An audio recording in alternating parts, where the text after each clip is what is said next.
ఈరోజు రండి మనము పస్కానున్నది క్రీస్తు యొక్క రక్తంను సాక్ష్యమిచ్చే సత్యము అనే పేరుగల ఉపదేశంతో కలిసి దేవుని వాక్యమును అధ్యయనం చేద్దాం. మానవాళిని రక్షించుటకు క్రీస్తు అన్సాంగో గారు ఈ భూమిపై జన్మించారు. అయితే ఆత్మిక దృక్కోణం నుండి మన రక్షకుడైన క్రీస్తు 2000 సంవత్సరాల క్రితము మరియు ఈ యుగంలో కూడా ఈ భూమిపైకి వచ్చి ఉండనట్లయితే ఏమి జరిగి ఉండేది? మానవాళి రక్షణ నిమిత్తము ఏ ఆశను లేక పాప క్షమాపణ నిమిత్తము ఏ ఆశను కలిగి ఉండలేకపోయేది, లేక పరలోక రాజ్యం పట్ల ఏ నిరీక్షణను కలిగి ఉండలేకపోయేది. పస్కా మరియు క్రీస్తు యొక్క అమూల్య రక్తం మనకు చాలా ముఖ్యమైనది. ఈ లోకంలో క్రీస్తు యొక్క రక్తం లేనట్లయితే మరియు దేవుడు తన రక్తం ద్వారా తన కృపతో మనల్ని ధరించి ఉండనట్లయితే మనము రక్షణ కొరకు ఆశించే వారము కాదు. పాప క్షమాపణ కొరకు లేక ఆత్మీక ఆశీర్వాదాల కొరకు ఏ కోరికనైనను లేక ఆశనైనను కలిగి ఉండేవారము కాదు. అందుకనే మన ఆత్మిక లోకంలో క్రీస్తు యొక్క అమూల్య రక్తము అవసరమై ఉన్నది మరియు అది ఉన్నతగా ఎంచబడెను. రండి ఎఫెసీయుల గ్రంథము 1వ అధ్యాయంలో దీనిని నిర్ధారించుకుందాం. ఎఫెసీయుల 1వ అధ్యాయము 7వ వచనంలో ఇలా రాయబడెను: దేవుని కృపా మహా దైశ్వర్యమును బట్టి ఆ ప్రియుని యందు దేని ద్వారా మనము విమోచనం కలిగి ఉన్నాము. ఆయన రక్తం వలన మనకు విమోచనము అనగా మన అపరాధములకు క్షమాపణ మనకు కలిగి ఉన్నది. అయితే ఆయన రక్తం లేకుండా విమోచనము ఇవ్వబడగలిగేదా? లేదు. ఈ భూమిపై బిలియన్ల కొలది డాలర్లతో కూడా రక్షణను సంపాదించలేము. ఈ భూమిపై మనము అనేక జ్ఞానంను, బుద్ధిని మరియు శాస్త్రీయ నైపుణ్యాలను కలిగి ఉన్నట్లయితే విమోచింపబడగలమా? పాపక్షమాపణ సంగతి ఏమిటి? లేదు, మనం విమోచింపబడలేము. ఆ ఆశీర్వాదాలన్నీ క్రీస్తు యొక్క రక్తం వలన సాధ్యమవుతాయి. రండి మొదటి పేతురు గ్రంథం 1వ అధ్యాయం 18వ వచనం వద్దకు కదులుదాం. 1వ అధ్యాయము 18వ వచనంలో ఇలా రాయబడెను: పిత్రం పారంపర్యమైన మీ వ్యర్థ ప్రవర్తనను విడిచిపెట్టినట్లుగా వెండి బంగారం లాంటి క్షేవస్త్రముల చేత మీరు విమోచింపబడలేదు గాని దేనితో మీరు విమోచింపబడ్డారు?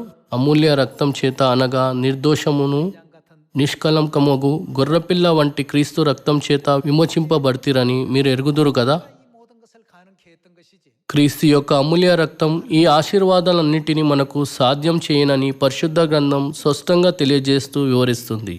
ఈ ఆశీర్వాదాలు ఏ లౌకిక వస్తువుల చేతనో లేక ఏ ఆత్మిక బలగాల చేతనో సాధ్యం కావు. ప్రకటన గ్రంథం 1వ అధ్యాయం వద్దకు వెళ్దాం. ప్రకటన 1వ అధ్యాయం 5వ వచనంలో ఇలా రాయబడెను: నమ్మకమైన సాక్షియు, మృతులలో నుండి ఆది సంభూతుడుగా లేచిన వాడును, భూపతులకు అధిపతియు నైన యేసు క్రీస్తు నుండి కృప సమాధానములు మీకు కలుగునుగాక. మనలను ప్రేమించుచు తన రక్తం వలన మన పాపముల నుండి మనలను విడిపించిన వానికి మహిమయు ప్రభావమును యుగయుగములు కలుగును గాక. ఆమెన్. ఆయన మనలను తన తండ్రియగు దేవునికి ఒక రాజ్యముగాను యాజకులుగాను చేసెను. ఈ వచనంలో మనము పరలోక రాజ్యంలో రాజరిక యాజకులం కాగలమని గ్రహించవచ్చు. ఏమైనా మనలను పరలోక రాజరిక యాజకులుగా ఉండనిచ్చే శక్తి యొక్క ఓట ఎక్కడి నుండి వచ్చెను? అది ఆయన రక్తం వలన అని సెలవిస్తున్నది. మనము మన పాపముల నుండి విమోచింపబడ్డామని మరియు దేవుని రక్తం చేత మనం అలాంటి ఒక మహిమగల స్థానంలో కూడా ఉంచబడ్డామని పరిశుద్ధ గ్రంథం వివరిస్తున్నది. అయితే క్రీస్తు బిలియన్ల డాలర్లతో కూడా పోల్చలేని అత్యంత విలువైన వారని మరొక్కసారి మనము ఆలోచించడం తప్ప ఏమీ చేయలేము. ఆయన రక్తం లేకుండా మనం ఏదియో సాధించలేమని నిర్ధారించుకోవచ్చు. మనం ప్రవశించుటకు ఆశపడే స్థలము మరియు మనము ఆ స్థలంలో ప్రవశించే దినం ఎన్నటికీ రాదు. క్రీస్తు యొక్క అమూల్యమైన మరియు కృపగల రక్తమునకు ధన్యవాదములు. ఈ ఆశీర్వాదములన్నీ సాధ్యమని పరిశుద్ధ గ్రంథం మనకు స్పష్టంగా సాక్ష్యమిస్తున్నది. రండి రోమా గ్రంథము 5వ అధ్యాయము 9వ వచనం వద్దకు వెళ్దాం. ఇదిలా సెలవిస్తున్నది: కాబట్టి అయినా ఏమిటి? రక్తం వలన ఇప్పుడు నీతిమంతులుగా తీర్చబడి మరింత నిత్యంగా ఆయన ద్వారా ఉగ్రత నుండి రక్షింపబడుదుము. ఇక్కడ కూడా మనం ఎలా నీతిమంతులుగా తీర్చబడదుము? మనము క్రీస్తు రక్తం వలన నీతిమంతులుగా తీర్చబడదము. అనగా క్రీస్తు యొక్క అమూల్య రక్తం లేకుండా ఆత్మిక లోకంలో మనము రక్షణను, విమోచనమును, పాపక్షమాపణను కలిగి ఉండలేమని దీని అర్థము. ఆయన అమూల్య రక్తం లేకుండా మనము పరలోక రాజరిక యాజకులుగా ఉండలేము, లేక ఏ ఆశను కలిగి ఉండలేము. ఆయన అమూల్య రక్తం లేకుండా మన ఆశ యొక్క దివిటిలన్నీ అక్షరాల ఆరిపోవును. పరలోకమునకు సంబంధించిన దేవుని యొక్క సానుకూలమైన కార్యమంతా సాధ్యమని పరిశుద్ధ గ్రంథం మనకు నిరంతరంగా వివరిస్తున్నది. క్రీస్తు యొక్క అమూల్య రక్తంనకు ధన్యవాదములు.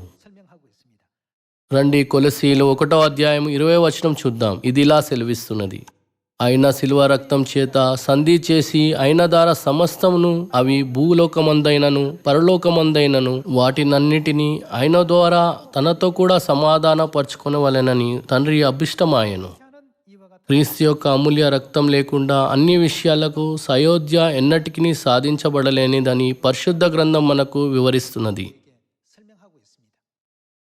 బలి అర్పణల కొరకు ఉపయోగించబడిన మేకలు, కోడెలు మరియు పేయల లాంటి అర్పణల గురించి పాత నిబంధన యొక్క చరిత్రను మనము చూసినప్పుడు అన్ని పాపములు రక్తం ద్వారా మాత్రమే క్షమించబడగలవని దేవుడు మనకు నిరంతరంగా బోధించడము మనము చూడవచ్చు.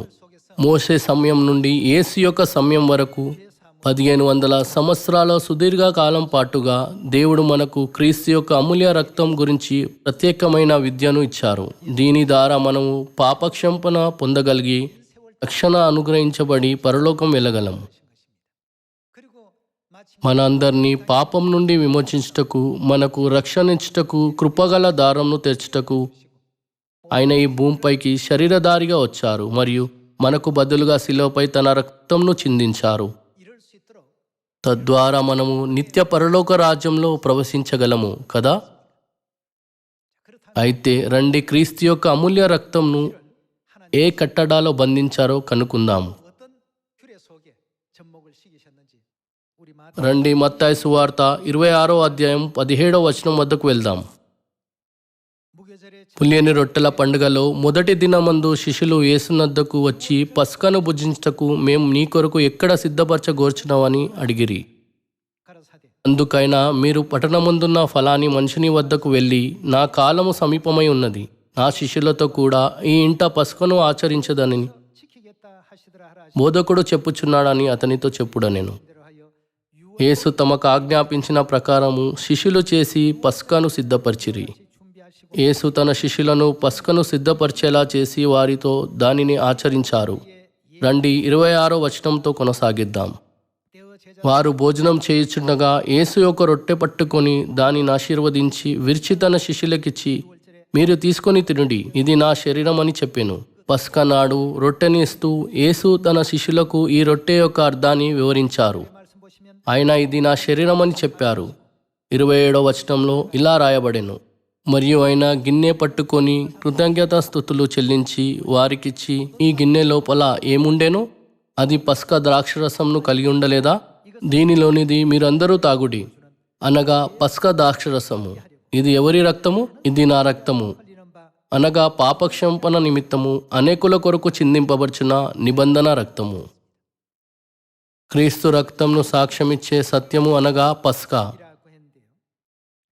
పస్కా ద్రాక్షరసమునకు సంబంధించి యేసు ఇలా వివరించెను: ఇది పాపక్షమాపణ నిమిత్తము అనేకుల కొరకు చిందింపబడుచున్న నా రక్తం వలనైన కొత్త నిబంధన. ఆయన ఇది నా రక్తం అని చెప్పారు. అయితే మనము పస్కా వేడుకల్లో పాల్గొంటేనే గాని మనము క్రీస్తు అమూల్య రక్తం యొక్క కృపతో ధరించబడే వాగ్దానంను పొందుకోలేము. లూకా సువార్తలో కూడా ఈ గిన్నె నా రక్తం వలన క్రొత్త నిబంధన అంటూ పస్కా ద్వారా తన యొక్క నిబంధన చేశారని యేసు స్పష్టంగా వివరించారు. మనము క్రీస్తు అమూల్య రక్తం యొక్క అర్థాన్ని పంచుకున్నప్పుడు అనేక సంఘాలు తాము క్రీస్తు అమూల్య రక్తం యొక్క కృపను పొందుకున్న వారని, ఆయన రక్తం యందు విశ్వాసం గల వారని గర్వంగా చెప్పుకుంటారు.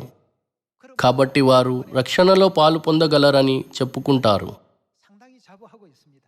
వారు మనము పస్కా మరియు విశ్రాంతి దినంను ఆచరించకపోయినను మనము కేవలం దాన్ని విశ్వసించడం ద్వారా క్రీస్తు అమూల్య రక్తంలో పాల్గొనగలము అని చెప్పుదురు. ఏమైనా దేవుడు చెప్పిన వాటికి ఇది విరుద్ధమైనది. పస్కా రొట్టెను మరియు పస్కా ద్రాక్షరసంను ఇస్తుండగా యేసు స్పష్టంగా ఇది పాపక్షంపణ నిమిత్తము అనేకుల కొరకు చిందింపబడుచున్న నా రక్తం అని పేర్కొంటూ పస్కా రొట్టెను తన పరిశుద్ధ శరీరంగా మరియు పస్కా ద్రాక్షరసంను తన పరిశుద్ధ రక్తంగా సూచించారు. ప్రతి ఒక్కరూ ఈ రోజులలో తల్లిదండ్రులు మరియు పిల్లల మధ్య గల సంబంధము ఒక DNA పరీక్ష ద్వారా సులభంగా నిర్ధారించబడగలదు. ఆ పరీక్ష సరి అయినది లేక తప్పు అని సూచిస్తున్నది కనుక వాదించవలసిన అవసరం లేదు. ఒక రక్తపు బిందువును అది నిజమైన బిడ్డనా కాదా అని చెప్పగలదు. పస్కా ద్రాక్షరసము తన రక్తాన్ని సూచిస్తున్నదని యేసు సెలవిస్తున్నారు. యోహాను సువార్తలో వారిలో ఎవరు తన రక్తంను కలిగి ఉన్నారో మరియు ఎవరు కలిగి ఉండలేదో యేసు వివరించారు. రండి యోహాను సువార్త 6వ అధ్యాయం వద్దకు మళ్ళుదాము. యోహాను సువార్త 6వ అధ్యాయము 53వ వచనంలో ఇలా సెలవిస్తున్నది. కావున యేసు ఇట్లనెను, మీరు మనుష్య కుమారుని శరీరం తిని ఆయన రక్తం తాగితేనే కానీ మీలో మీరు ఏమి కలిగి ఉండరు, జీవం గలవారు కారు. యేసు శరీరం తినని వారు, ఆయన రక్తం తాగని వారు తమలో జీవం కలిగి ఉండరు. అయితే మత్తయి సువార్త 26వ అధ్యాయం ప్రకారంగా యేసు శరీరం తిని ఆయన రక్తం తాగడం అనగా అర్థమేమిటి? పస్కా భోజన సమయంలో పస్కా రొట్టె మరియు ద్రాక్షరసంకు సంబంధించి యేసు ఇది నా శరీరము మరియు ఇది నా రక్తము అని చెప్పలేదా? కాబట్టి పస్కా రొట్టెను తినని వారు, పస్కా ద్రాక్షరసంను తాగని వారు యేసు శరీరంను తినక ఆయన రక్తంను తాగని వారు అవుతారు. ఈ ప్రజలు జీవంను కలిగి ఉండరని దేవుడు నిశ్చయంగా మనకు తెలియజేశారు. అనగా పస్కాను ఆచరించకుండా వారు విశ్వాసం కలిగి ఉన్నను నిత్య జీవమును, రక్షణను మరియు పాపక్షమాపణను పొందుకోలేరని అర్థం కదా. రండి 54వ వచనంతో కొనసాగిద్దాం. నా శరీరం తిని నా రక్తం తాగువాడే అతడేమి కలిగి ఉండును, నిత్య జీవం గలవాడు. అంత్యదినంన నేను వానిని లేపుదును. నా శరీరము నిజమైన ఆహారమును నా రక్తం నిజమైన పానమునై ఉన్నది. నా శరీరం తిని నా రక్తం తాగువాడు అతడు ఎవరి యందు నిలిచి ఉండును, నా యందును నేను వాని యందును నిలిచి ఉందుము. క్రీస్తు యొక్క పరిశుద్ధ శరీరము మరియు ఆయన అమూల్య రక్తం మనలో ఉన్నందున నేను వాని యందును నిలిచి ఉందుము అని యేసు చెప్పారు. 57వ వచనంలో ఇదిలా సెలవిస్తున్నది.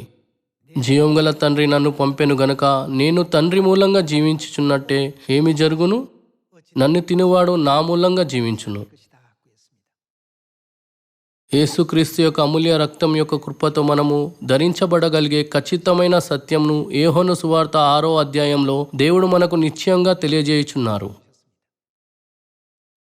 కాబట్టి పస్కా రక్తం అనగా క్రీస్తు యొక్క రక్తం కాదా? పస్కా గొర్రెపిల్ల ఒక రక్తం అనగా క్రీస్తు యొక్క రక్తము.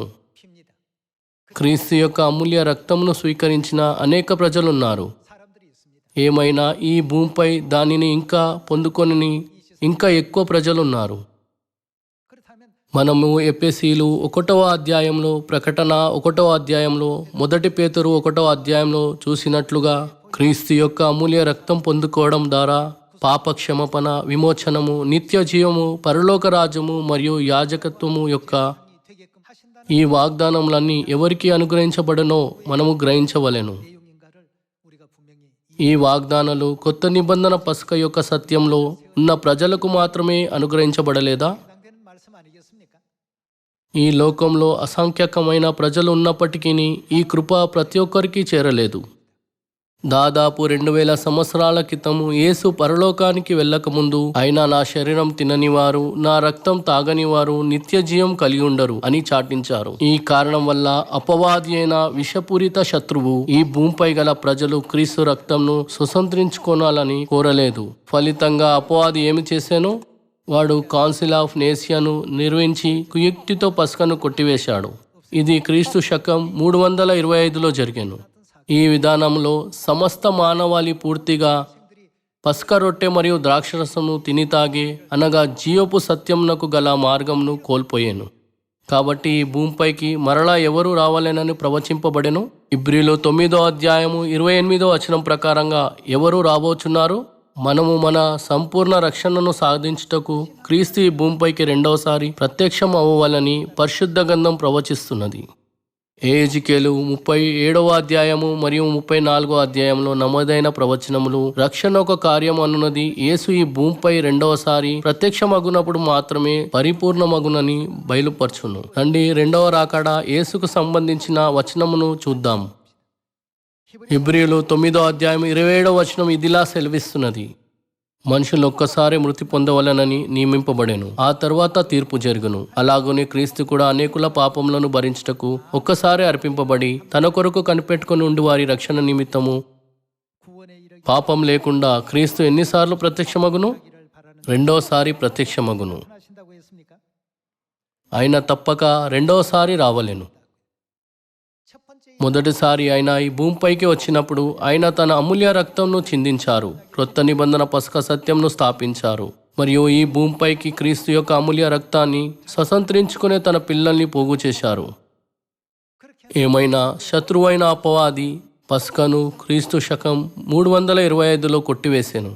క్రీస్తు అమూల్య రక్తంను కలిగి ఉన్న ప్రజలు ఈ భూమి నుండి అదృశ్యమైపోవాలని అపవాది కోరెను. అప్పటి నుండి 1600 సంవత్సరాల సుదీర్ఘకాలం గతించిపోయాను.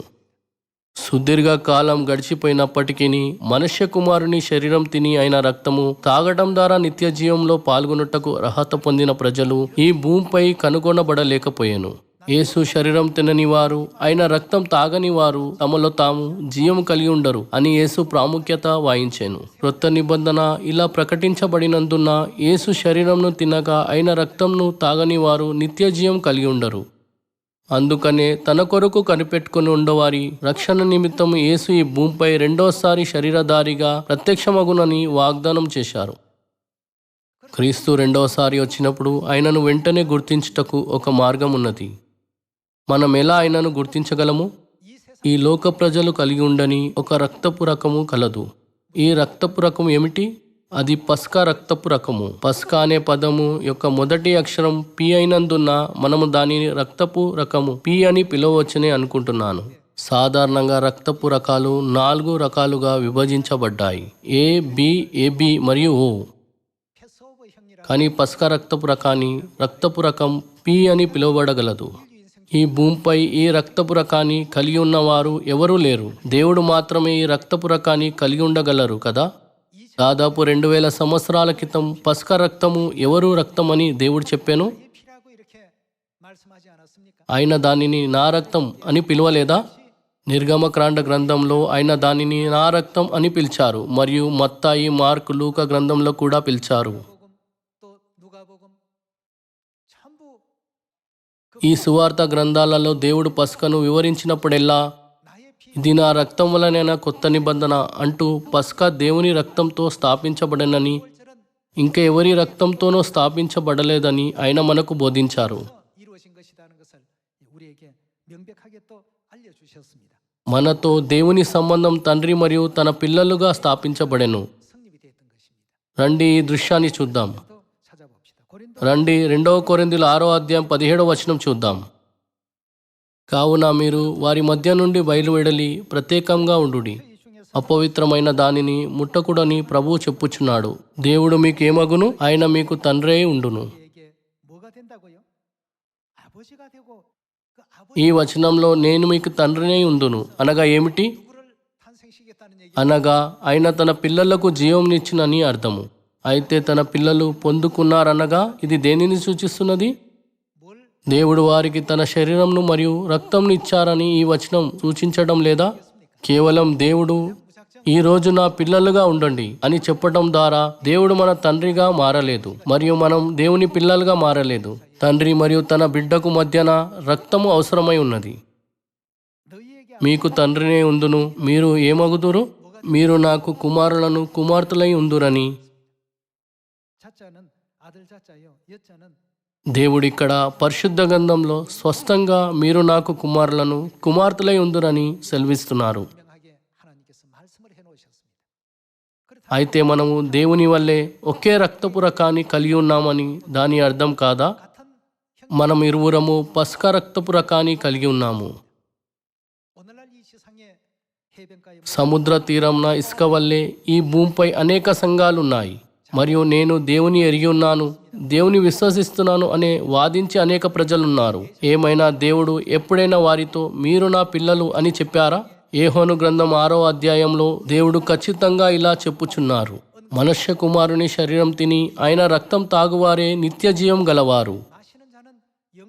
ఆయన శరీరం తినక ఆయన రక్తం తాగని వారు గురించి యేసు ఏమి చెప్పుచున్నారు? ఆయన తమలో వారు జీవం కలిగి ఉండరు అని చెప్పుచున్నారు. వారు జీవం కలిగి ఉండరనే నిజమునకు వారు దేవుని పిల్లలు కారని అర్థము. దేవుని పిల్లలుగా మారుటకు దేవుని యొక్క అతి ముఖ్యమైన స్వభావమునకు నిత్య జీవమును మనం సుసంతరించుకొనవలెను. పరిశుద్ధ గ్రంథపు 66 గ్రంథాలలోకెల్లా యేసు యొక్క పస్కా భోజనం వేడుక ఎంత ముఖ్యమైనది. ప్రఖ్యాత చిత్రకారులు మరియు అన్ని కాలముల యొక్క వివిధ కళాకారులు బైబిల్లో రాయబడిన పస్కను ఒక అద్భుతమైన సంఘటనగా చిత్రీకరించారు. ఏమైనా ఈనాటి సంఘాలు పస్కా అనగా ఏదో ఒక వ్యర్థమైన వేడుక అయినట్లు, అది ఆచరించబడే అవసరం లేదని బోధిస్తున్నారు.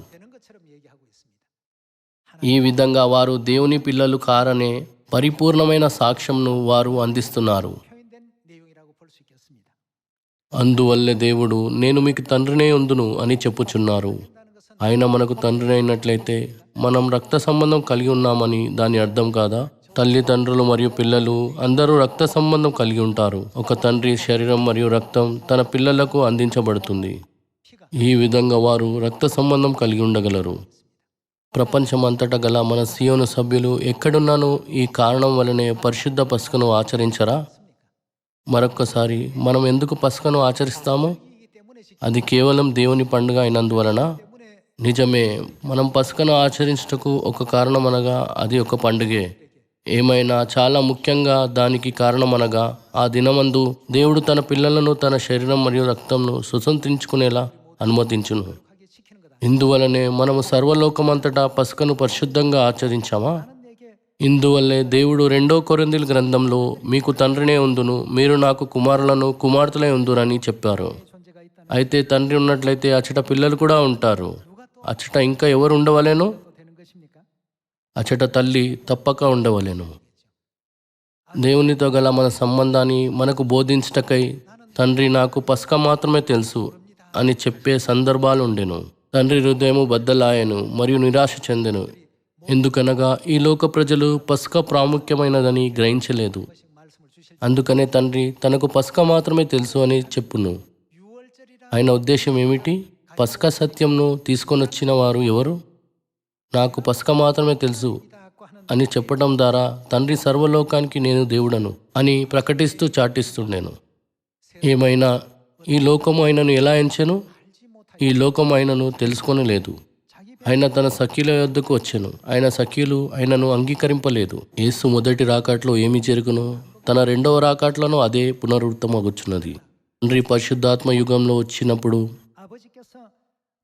ఆయన కేవలం మీరు నాకు కుమారులు కుమార్తెలే ఉందురు అని మాత్రమే చెప్పక ఇంకా ఎవరిని ఆయన బయలుపరచెను?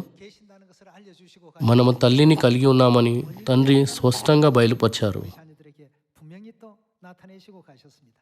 రండి గలతీలు 4వ అధ్యాయము 26వ వచనం వద్దకు వెళ్దాం. 4వ అధ్యాయము 26వ వచనం ఇలా సెలవిస్తున్నది, అయితే పైనున్న యెరూషలేము స్వతంత్రంగా ఉన్నది. ఆమె మనకెవరు? ఆమె మనకు తల్లి. పరలోక తల్లి తన పిల్లలను జీవంను స్వతంత్రించుకునేలా చెయ్యును. తల్లి లేకుండా ఏ బిడ్డ జన్మించలేడు. నేను మీకు దీని గురించి పలుమార్లు చెప్పి ఉన్నాను.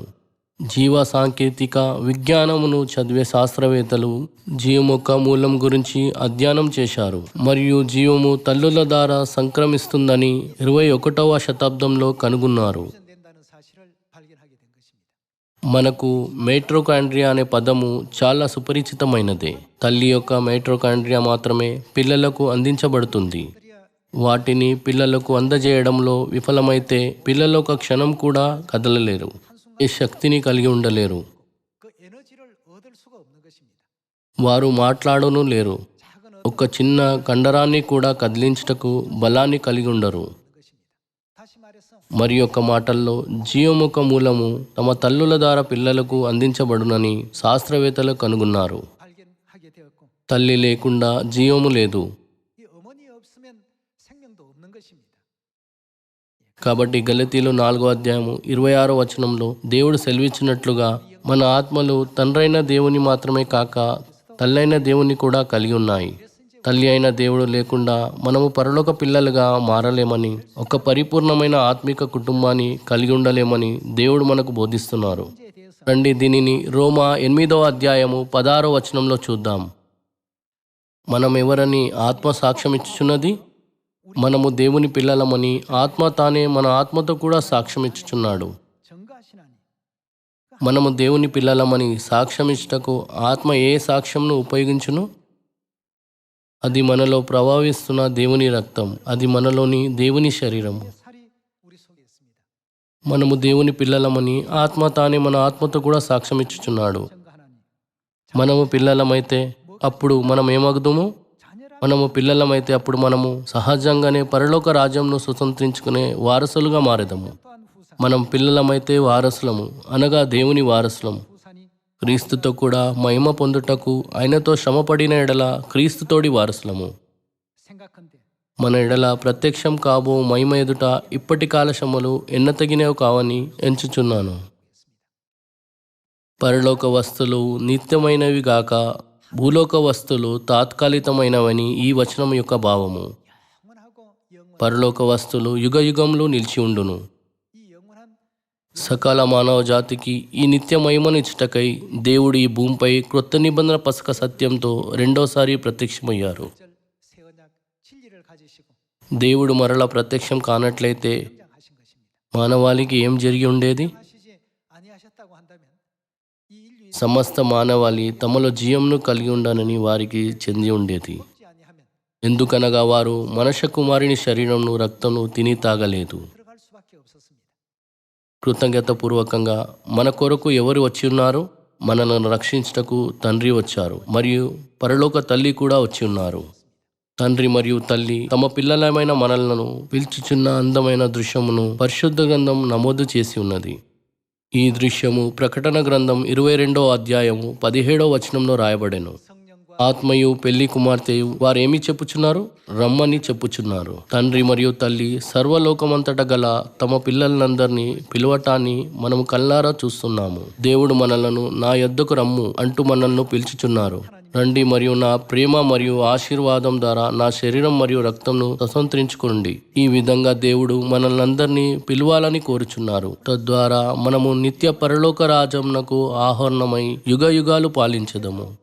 రండి దేవుని యొక్క కృపగల చిత్తంను గుర్తించుకుందాం. మరియు పస్కానున్నది క్రీస్తు యొక్క రక్తంను సాక్ష్యమిచ్చే సత్యము అనే ఉపదేశ పేరు యొక్క అర్థాన్ని మరొక్కసారి మన హృదయాలపై లోతుగా లిఖించుకుందాం. 가운데 또 깊이 아로새겨 주시길 부탁드리겠습니다.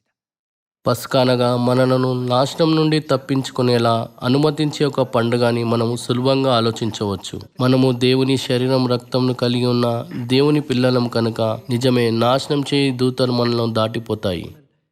ఏమైనా పరలోక తండ్రి మరియు పరలోక తల్లిని ఎవరు స్వాగతించకపోయినను వారు మనల్ని రక్షించుటకు మాత్రమే ఈ భూమిపైకి వచ్చారని మనము జ్ఞాపకం ఉంచుకొనవలెను. ఈరోజు రండి మరొక్కసారి వారి పరిశుద్ధ కృప గురించి ఆలోచించి వారికి అధిక కృతజ్ఞతలు, ఘనత మరియు మహిమ చెల్లిద్దాం. 영광 돌릴 수 있는 그런 여러분과 제가 되시고 అంతేకాకుండా ఈ లోక ప్రజలందరికీ మరియు బూదిగంతంలో వరకు తండ్రి మరియు తల్లి యొక్క బోధనను ప్రకటిద్దాం. అలా చేస్తూ రండి మనమందరము లోకాన్ని రక్షించే కార్యంలో పాల్గొనే సియోను కుటుంబ సభ్యులుగా ఉందాం. ఇంతటితో నేను ఈనాటి ఉపదేశాన్ని ముగించాలనుకుంటున్నాను. చాలా ధన్యవాదములు.